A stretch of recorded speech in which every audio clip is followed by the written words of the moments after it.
Une jeune infirmière baignait un millionnaire dans le coma, mais lorsqu'il s'est soudain réveillé, un miracle s'est produit. Les néons du Westbridge Private Health Hospital bourdonnaient doucement tandis qu'Anna Munro traversait les couloirs immaculés. Elle y travaillait comme infirmière depuis presque 2 ans, mais aujourd'hui, quelque chose semblait différent. Dès l'instant où elle avait reçu la convocation inattendue dans le bureau du docteur Harris, chef du service de neurologie, un drôle de pressentiment lui avait serré la poitrine. Avait-elle commis une erreur? Allait-elle être mutée? Elle prit une profonde inspiration avant de frapper à la porte en acajou poli. Entrez. À l'intérieur, elle trouva le docteur Harris debout près de la fenêtre, les mains jointes derrière le dos, ses yeux perçants posés sur la silhouette urbaine à l'horizon. Son bureau sentait le désinfectant et le cuir coûteux, et l'atmosphère y était plus lourde qu'à l'ordinaire. « Anna, dit-il finalement en se tournant vers elle, d'une voix mesurée, sérieuse. Nous avons un patient qui nécessite des soins particuliers, mais ce travail n'est pas fait pour les âmes sensibles. » Les sourcils d'Anna se froncèrent. « Pas pour les âmes sensibles? Quel genre de patient? » demanda-t-elle avec prudence. Le docteur Harris l'observa un instant, puis désigna un volumineux dossier médical posé sur son bureau. « Grant Carter, dit-il. » Le souffle d'Anna se coupa. « Grant Carter. Le Grant Carter. » Même sans reconnaître immédiatement le nom, la coupure de presse en noir et blanc agrafée en première page racontait tout, un accident de voiture épouvantable. 1 an plus tôt, le plus jeune milliardaire de la ville avait eu un terrible accident. Sa voiture de sport était tombée d'un pont en pleine nuit, le laissant dans le coma depuis lors. Son nom avait dominé les gros titres autrefois. Grant Carter, PDG impitoyable et intouchable de Carter Enterprises, l'homme qui avait bâti un empire à seulement 32 ans. À présent, il n'était plus qu'une ombre prisonnière de son propre corps.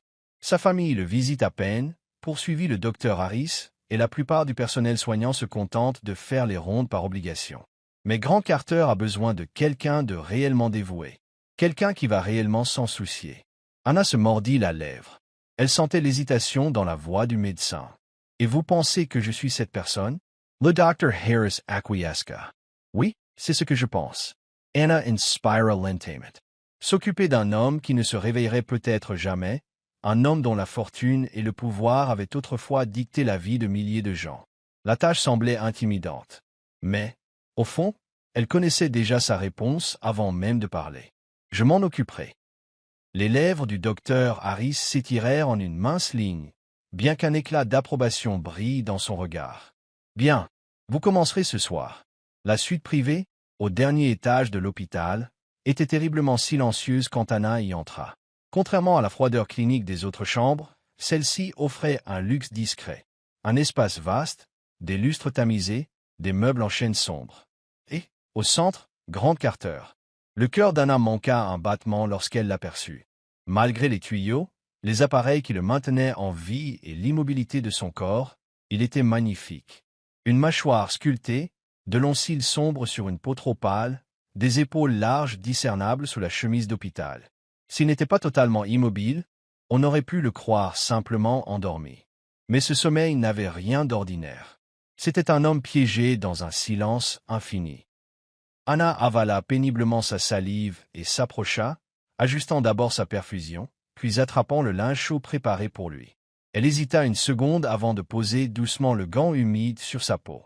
Dès qu'elle le toucha, un frisson étrange lui parcourut l'échine, une sensation qu'elle ne s'expliquait pas, comme s'il pouvait la sentir, comme si, dans les profondeurs de son inconscience, il savait qu'elle était là.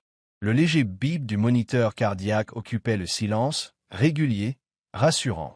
Anna s'efforça de chasser son malaise et poursuivit sa tâche, nettoyer ses bras, son torse, veiller à ce que son corps reste propre et bien soigné. « Je suppose que tu n'as pas ton mot à dire, » murmura-t-elle, presque pour elle-même. « Silence. Je prendrai ça pour un... non. » Un mince sourire étira ses lèvres malgré elle. Les jours finirent par former une routine. Matin et soir, Anna le lavait, changeait ses draps, vérifiait ses constantes. Mais très vite, ce ne fut plus une simple mission médicale. Elle se surprit à lui parler, à raconter ses journées, la vie hors de ses murs. « Tu devrais voir la nourriture de la cafétéria, Grant. C'est un désastre. Même en étant milliardaire, je doute que tu y survivrais. » Toujours ce même silence. Je ne sais même pas pourquoi je parlais toute seule. J'aime peut-être trop le son de ma propre voix. Silence. Ou peut-être que tu m'écoutes, après tout. Le moniteur cardiaque continuait son bip régulier, comme pour lui répondre. Et, qui sait, peut-être qu'il l'entendait vraiment. Anna fredonnait doucement en trempant un gant propre dans l'eau tiède. Le calme stérile de la suite privée de Grant était devenu familier. Le bip du cœur, le léger clapotis de la perfusion. Tout cela faisait à présent partie du décor. Elle se pencha sur le lit, essuyant doucement le visage de Grant avec précision et délicatesse. « Tu sais, fit-elle en souriant, j'ai lu quelque part que les personnes dans le coma peuvent encore entendre. Donc, techniquement, tu es le pire auditeur que j'ai jamais rencontré. » Aucune réaction, évidemment. Elle poussa un soupir. « Bon, très bien. Je suis habituée à parler toute seule maintenant. » Elle continua à nettoyer la ligne de sa mâchoire quand, un léger mouvement. Elle se figea, le souffle coupé. Avait-elle rêvé? Elle scruta sa main. Rien. Les doigts reposaient, inertes, sur le drap immaculé. Génial, maintenant je me mets à halluciner, murmura-t-elle en secouant la tête. Peut-être que c'est moi qui ai besoin d'un lit d'hôpital. Mais le doute subsistait. Et, dans les jours suivants, cela se reproduisit. La deuxième fois, elle ajustait son oreiller. Elle ne le regardait pas quand elle sentit quelque chose, la plus infime pression contre son poignet. Son regard se baissa brusquement. La main de Grant avait bougé.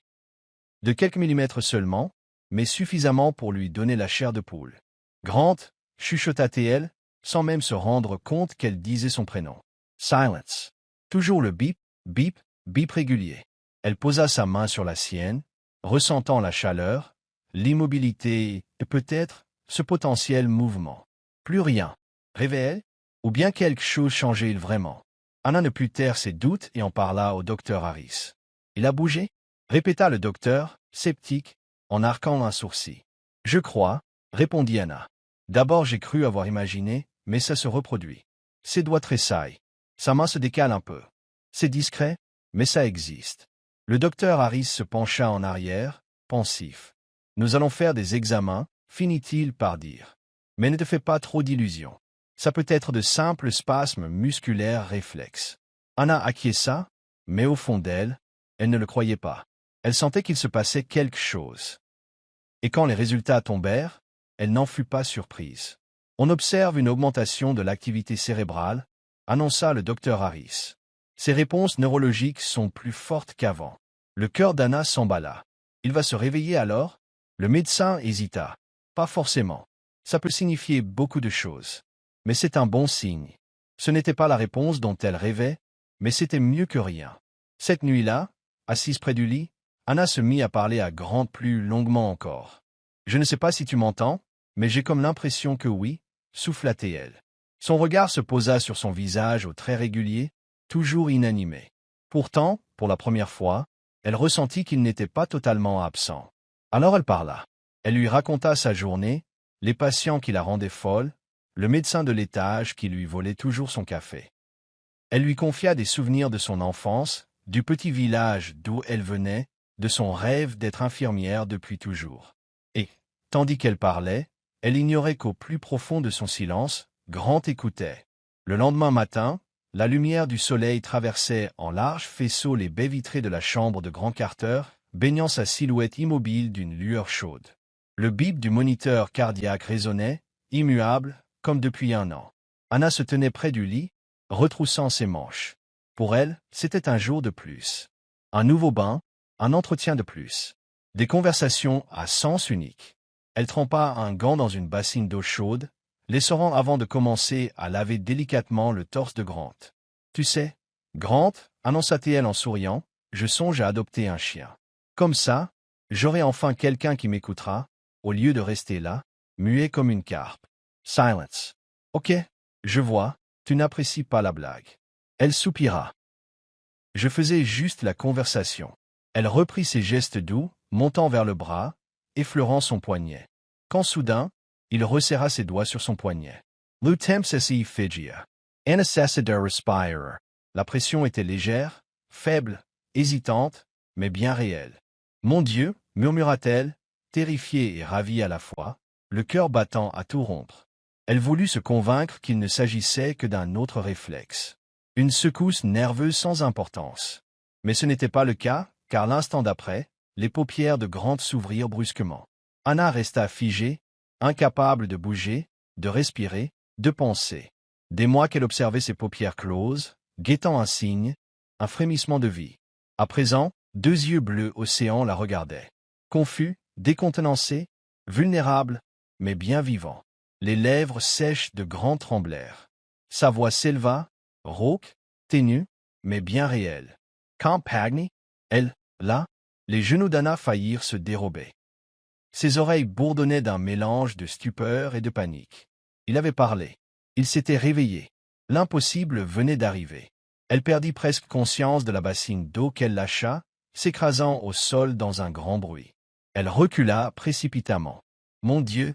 Ses réflexes professionnels refirent surface. Elle se tourna et appuya de toutes ses forces sur le bouton d'alarme.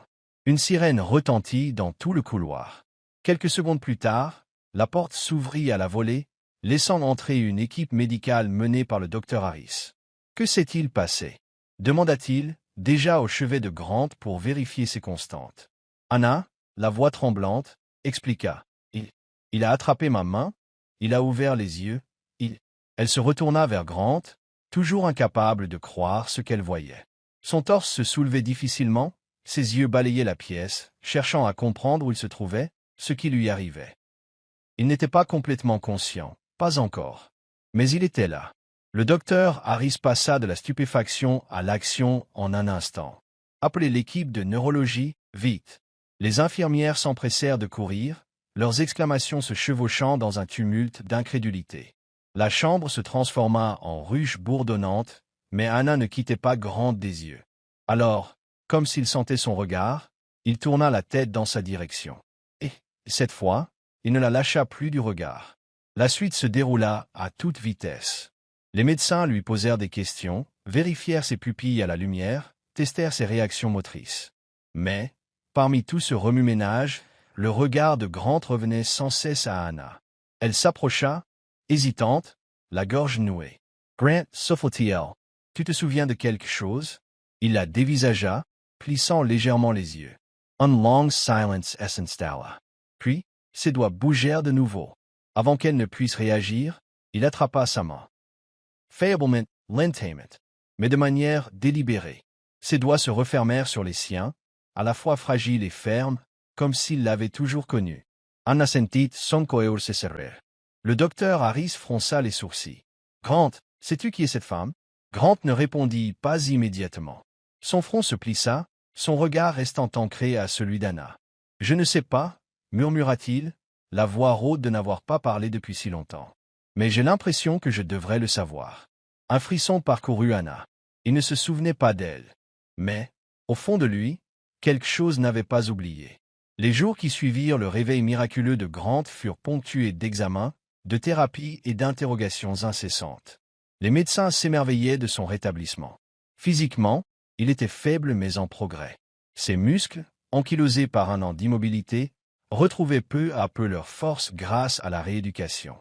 Mais sur le plan mental, c'était une autre histoire. Grant ne se rappelait rien de l'accident.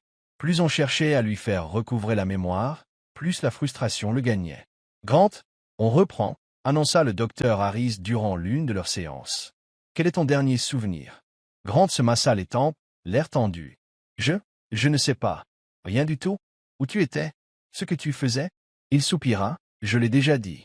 Ce ne sont que des bribes, des éclairs. Parle-moi de ces bribes. » Un long silence. Puis Grant ferma les yeux, fronçant les sourcils. « Je me souviens d'une sensation, » commença-t-il doucement, comme s'il y avait un danger. « J'étais en voiture. J'ai vu des phares, puis plus rien, que du noir. » Le docteur Harris poussa un soupir. C'est fréquent chez les victimes de traumatisme de refouler les souvenirs douloureux. Peut-être que ça reviendra tout seul. En attendant, concentrons-nous sur ta convalescence. Grant acquiesça, mais Anna voyait bien la crispation de sa mâchoire. Et au fond d'elle, elle sentait qu'il manquait quelque chose.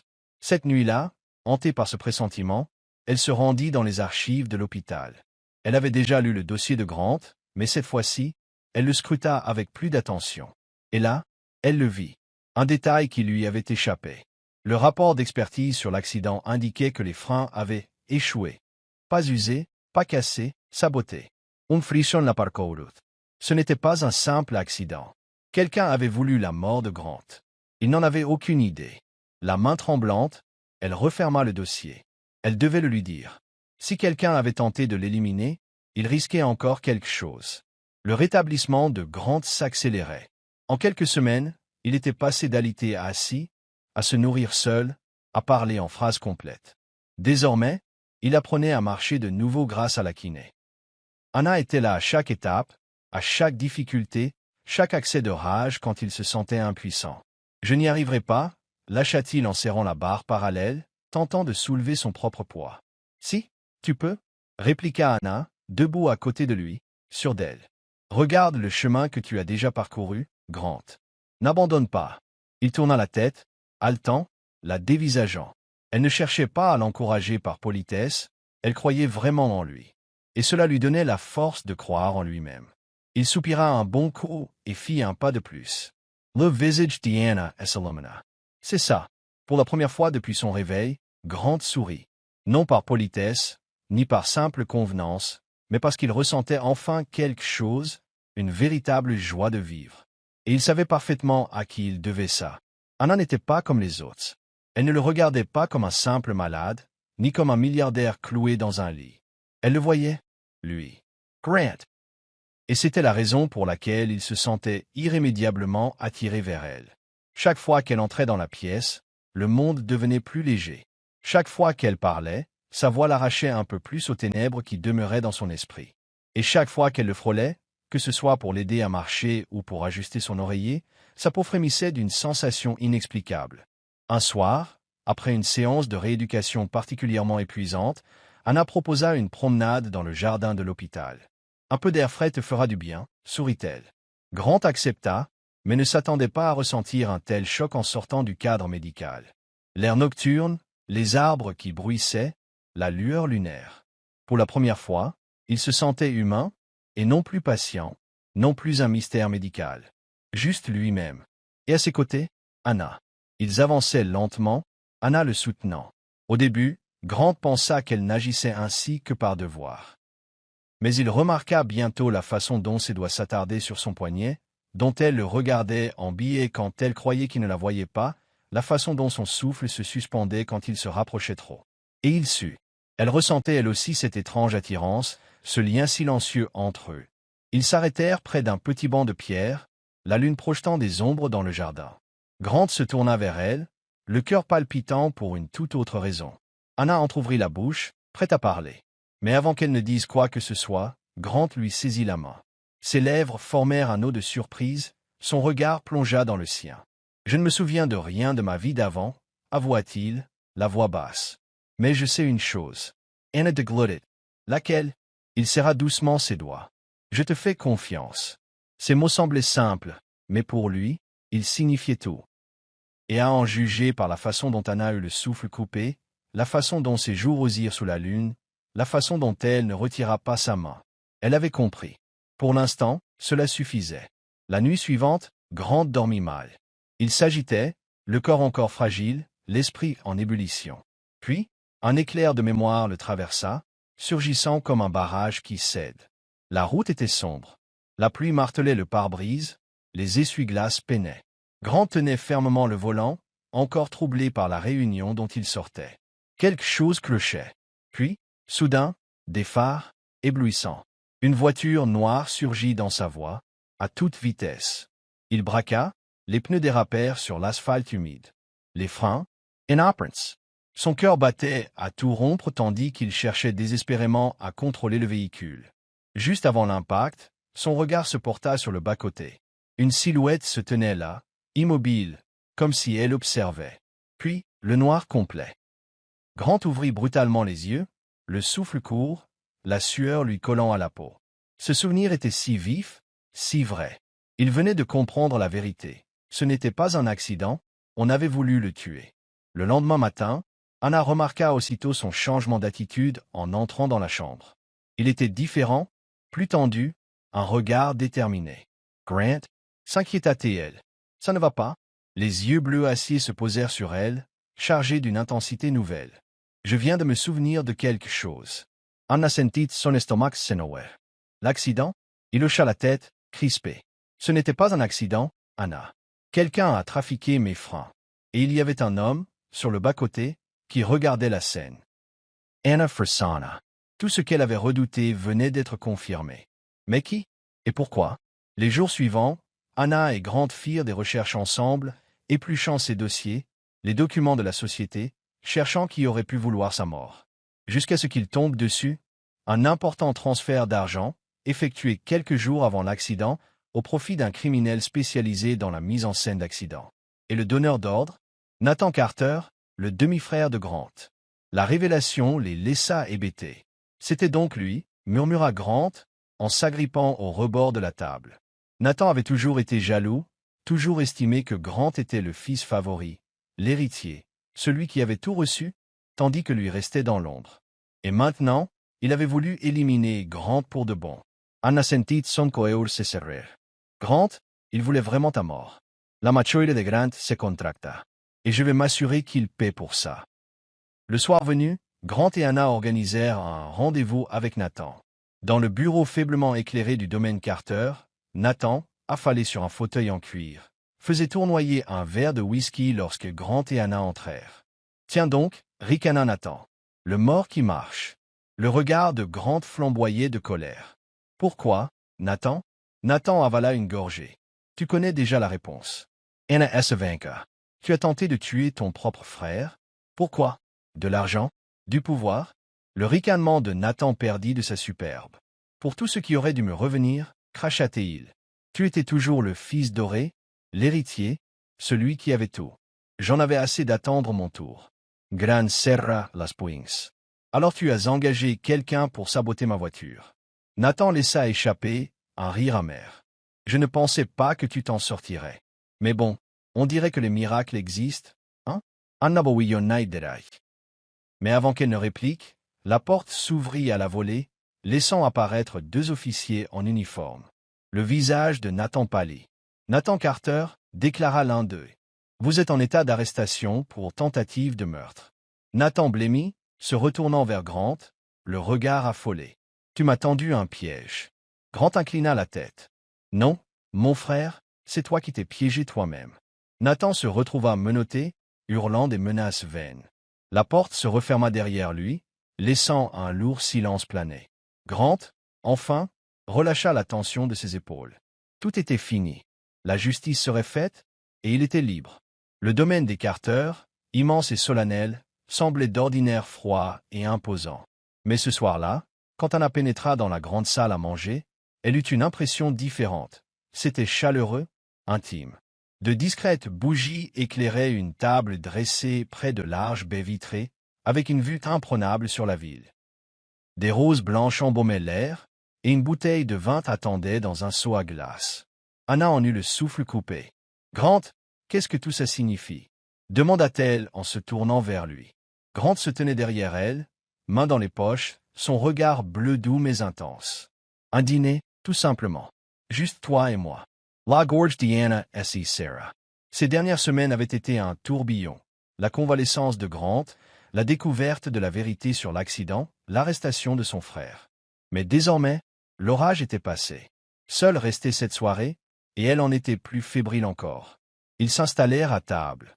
Anna sentait le regard de Grant, comme s'il tentait de graver chaque trait d'elle dans sa mémoire, comme si elle était quelque chose de fragile, de précieux. « Tu es bien silencieux », plaisanta-t-elle, cherchant à détendre l'atmosphère. « Ce n'est pas dans tes habitudes. » Il expira, faisant tourner son verre de vin entre ses doigts. Et real chisais. Anna surit taquine. Voilà qui est plus dangereux. Mais il ne rit pas. Au lieu de ça, il se pencha, ses yeux plantés dans les siens, empreints d'une intensité brûlante. Anna, combien de gens m'ont tourné le dos lorsque j'étais dans le coma? Elle perdit son sourire. Elle connaissait la réponse. Trop. Elle avait vu elle-même comme sa famille le délaissait, comme ses amis soi-disant proches l'oubliaient. Mais toi, poursuivit Grant d'une voix calme, tu ne l'as pas fait. Tu es resté jour après jour. Tu t'es occupé de moi, alors même que je ne pouvais pas ouvrir les yeux. Quand j'étais, pour tout le monde, un cas désespéré, tu n'as jamais cessé de te battre. Anna sentit un nœud lui serrer la gorge. Elle n'y avait jamais pensé de cette façon. Elle avait seulement fait ce qui lui semblait juste. Pour Grant, cela avait tout changé. Grant posa sa main sur la sienne, frôlant sa peau de son pouce avec une délicatesse infinie. « J'ai tout, murmura-t-il, de l'argent, du pouvoir, de l'influence. Mais tout cela ne représente rien sans toi. » Le cœur d'Anna fit un bond. « Grant, laisse-moi finir, chuchota-t-il. Je ne sais pas comment, je ne sais pas à quel moment ça a commencé. Mais je sais que chaque seconde passée dans ce coma, c'est toi qui me maintenais en vie. Tu étais ma lumière dans l'obscurité, Anna. » Ses yeux s'embuèrent. « Je t'aime. » Ce aveu la bouleversa, lui coupant le souffle. Non qu'elle ne l'ait pas deviné, mais l'entendre dire, c'était le rendre indéniablement réel. Grant Carter, cet homme qui avait jadis vécu dans un monde de chiffres et de puissance, était assis devant elle, le cœur grand ouvert. Et pour la première fois de sa vie, Anna ressentit quelque chose qu'elle n'avait encore jamais connu. Elle se sentait appréciée, aimée, de manière totale et incontestable. Une larme coula, mais elle sourit malgré tout. « Grant, tu n'imagines pas ce que tes mots représentent pour moi. » Il leva la main, essuyant délicatement la larme sur sa joue. « Alors laisse-moi te le prouver. » Lorsqu'il posa son front contre le sien, Anna sut que tout ne faisait que commencer. Des mois s'écoulèrent depuis la nuit où Grant avait avoué son amour à Anna. Tout avait changé. Grant s'était complètement remis, retrouvant sa force grâce à un entraînement acharné. Fini la faiblesse et les séquelles de l'accident. Il redevenait Grant Carter, dirigeant Carter Enterprises. Debout, en salle de conseil, il rayonnait d'assurance, fort de l'épreuve qu'il venait de traverser. Mais une différence subsistait, il n'était plus seul. Il avait Anna. Et bientôt, si elle l'acceptait, elle serait à lui pour toujours. Au coucher du soleil, sur le toit du domaine Carter, la lumière dorée illuminait le panorama urbain. Anna admirait la vue, sans se douter de ce qui se préparait. « C'est magnifique ici, » murmura-t-elle, le vent jouant avec ses cheveux. Grant sourit. « Pas autant que toi. » Elle se tourna vers lui, prête à lui lancer une réplique moqueuse, mais l'expression dans ses yeux l'en dissuada. Quelque chose d'intense, de déterminé, de profond. Sans un mot, il prit une profonde inspiration et posa un genou à terre. Le souffle d'Anna se bloqua. Ses mains se plaquèrent sur sa bouche tandis que Grant sortait un petit écrin de velours, dévoilant une bague splendide, un diamant délicat monté sur un anneau en platine. Pourtant, ce n'était pas tant la bague qui la bouleversa, mais lui. La légère vibration dans sa voix quand il prononça « Anna, tu ne t'es pas contentée de me sauver la vie. Tu es devenue ma vie. » Son cœur martela sa poitrine. « Avant toi, j'avais tout, l'argent, le pouvoir, la réussite. Mais il me manquait quelque chose. Toi. » Les larmes ruisselaient déjà sur ses joues. « Tu es la raison pour laquelle j'ai voulu vivre. La raison pour laquelle je me suis retrouvé. Et à présent, je veux passer le reste de mes jours à te montrer ce que tu représentes pour moi. » Il leva la bague, le regard rivé dans le sien. « Anna Munro, veux-tu m'épouser ?» Le temps s'arrêta. Anna ne trouva pas sa voix, ni son souffle. Elle ne put qu'opiner, un rire et des sanglots mêlés. « Oui, » souffla-t-elle finalement, la voix cassée. « Oui, Grant, 1000 fois oui. » Grant poussa un soupir de soulagement, glissa la bague à son doigt, puis l'attira contre lui, dans ses bras, dans son univers, pour toujours. Quand leurs lèvres s'unirent sous les derniers rayons du soleil, Anna comprit qu'elle était enfin à sa place. À jamais. Le domaine Carter n'avait jamais été si lumineux que le jour de leur mariage. Les jardins s'étaient transformés en un décor enchanteur. Des roses blanches bordaient les allées, des guirlandes scintillaient dans les chênes centenaires, et une douce musique flottait parmi les invités émerveillés. Anna se tenait à l'entrée majestueuse, vêtue d'une robe blanche élégante, le cœur tambourinant. « Prête ?» Louis murmura Lisa. « Essaye, demoiselle d'honneur. » Anna prit une profonde inspiration, serrant son bouquet. Puis elle leva les yeux. Il était là, devant l'autel, Grant, dans un smoking noir classique, la dévorant du regard comme si elle était la seule au monde. Ses doutes s'envolèrent. D'un pas assuré, elle remonta l'allée, résolue, chaque pas la rapprochant de l'éternité. Quand elle parvint à lui, Grant lui prit les mains, des larmes de joie dans ses yeux.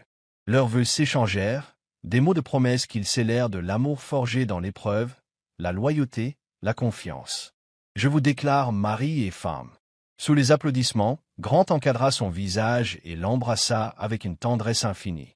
Alors que la foule partageait leur allégresse, Anna réalisa que ce n'était pas la fin de leur histoire, mais le début.